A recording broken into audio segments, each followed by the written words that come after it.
Bueno, hoy después de cagarlos de la risa con un par de chistes. Esta vez. Si los voy a hacer cagar pero del miedo, este es un cuento que me lo hicieron a mí y no dormí de miedo, juas jajaus, se los contaré. Todo comenzó. Que un pendejo gilipollas transitaba por la ruta que me llevaría a la casa de mis padres, a los cuales no veía desde hacía un largo tiempo. Era la primera vez que iba por este camino y me pareció bueno, pues había pocos autos y podía ir ligero. El único inconveniente era que las estaciones de servicios estaban muy alejadas unas de otras, y un problema con el vehículo me significarían muchas horas de espera. Parecía una tarde que iba a ser soleada, sin embargo y sin previo aviso, comenzó a llover y un gran viento se levantó. Era tan fuerte que lograba mover el auto hacia un costado. Incluso hasta tenía miedo de que me hiciera chocar con otro vehículo que venga del lado contrario. También hacía que se agiten las hojas de los árboles de tal manera que me mareaban y lograban desconcertarme. Pasaron los minutos. La lluvia se hizo más fuerte y ya no podía ver los letreros que pasaban a los costados. El manejar se me hacía cada vez más dificultoso e incluso el volante se me escapaba de las manos, como si el viento mismo condujera el auto hacia mi destino. El caer de las gotas de lluvia sobre el auto era tan intenso que no me dejaban escuchar ni siquiera el motor, entonces encendí la radio. Oí en las noticias que los vientos superaban los 120 km por hora y por esto, decidí disminuir la velocidad. Creía que yendo más lento no tendría ningún problema conduciendo, pero me equivoqué.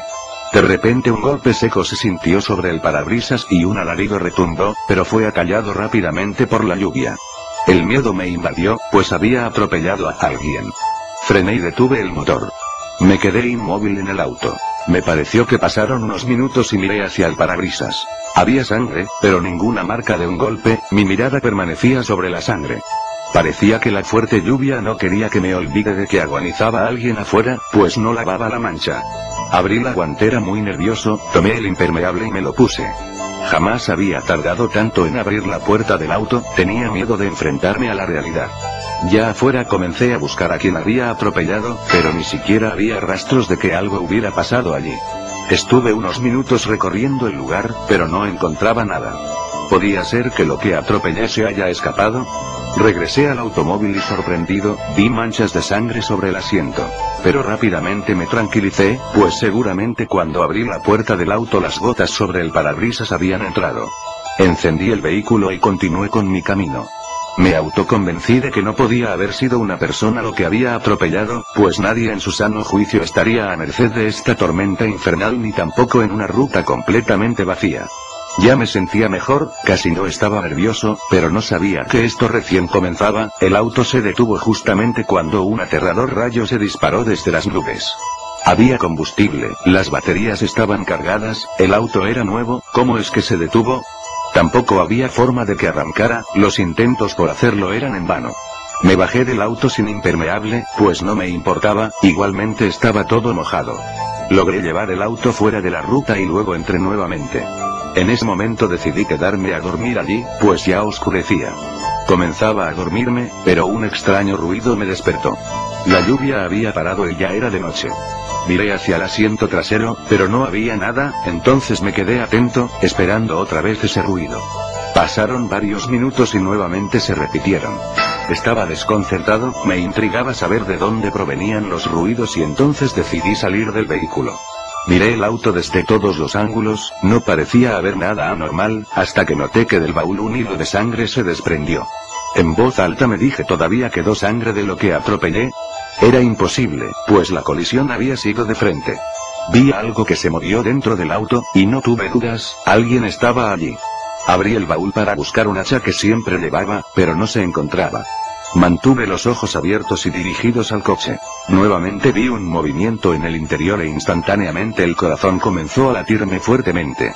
Tomé un palo del suelo para pegarle a lo que haya dentro del vehículo y sin esperar, abrí la puerta trasera, pero alguien saltó sobre mí, tirándome al suelo. Lo pateé y logré verlo. Tenía el rostro horriblemente desfigurado, pero lo que más me aterró fue que en sus manos sostenía el hacha que me faltaba. Conseguí desprenderme de él y corrí hacia el campo desierto. Llegué al alambrado, pero la desesperación hizo que me quedara enganchado entre sus púas. Intentaba liberarme, mientras miraba cómo el maniático se acercaba con el hacha en sus manos. Finalmente me libré, y corriendo de un lado hacia otro, esquivándolo, llegué hasta el auto. Saqué de la caja de herramientas que allí tenía, un martillo grande y me dirigí hacia el sujeto. Me encontraba frente a frente con el maniático. Él con su hacha y yo con mi martillo. Estábamos solos los dos, sin nadie a nuestro alrededor. De un salto trató de llegar a mí, pero le arrojé el martillo sobre su cabeza y el golpe lo desplomó. Estaba inmóvil y creí que lo había desmayado. Me acerqué lentamente. Tenía una gran marca amoratada en su frente. Parecía un hombre de unos 40 años y estaba desfigurado, pero no era por el choque. Salté cuando vi que sus ojos se abrieron, pero parecía que no podía moverse demasiado. Me quedé observándolo un rato, esperaba que muriera. Recordé que tenía un recipiente con nafta en el baúl y entonces fui a buscarlo, pero cuando regresé, el sujeto ya no estaba tirado. Giré y miraba hacia todas partes. Parecía que se había perdido o que se lo había tragado la tierra, hasta que al fin lo vi bajo el auto, y todavía sostenía el hacha en su mano. Sentía el agudo silbido del viento, el cual parecía que aconsejaba deshacerme del tipo. Entonces me agaché y tomé el hacha sin mayor resistencia, pues ella había muerto. Arrastré el cuerpo hacia la zanja y lo rocié con nafta.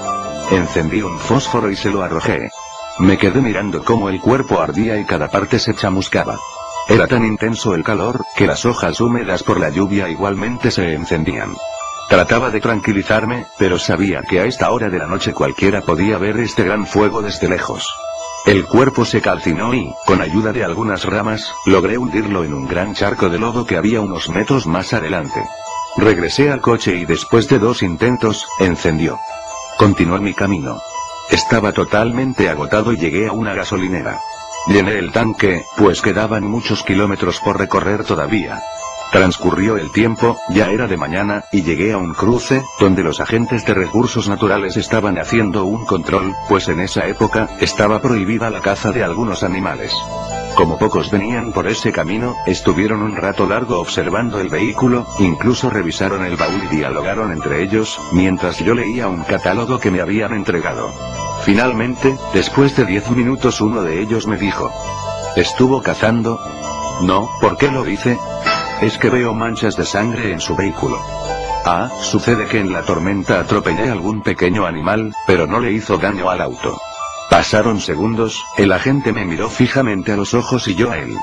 Finalmente me dijo con frialdad: queda usted detenido. Al sentir esas palabras el cuerpo se me heló, y solo me preguntaba para mí qué sucedía. Y en unos segundos, más palabras me destruyeron por completo. Hallamos un cuerpo carbonizado en su baúl. Fin.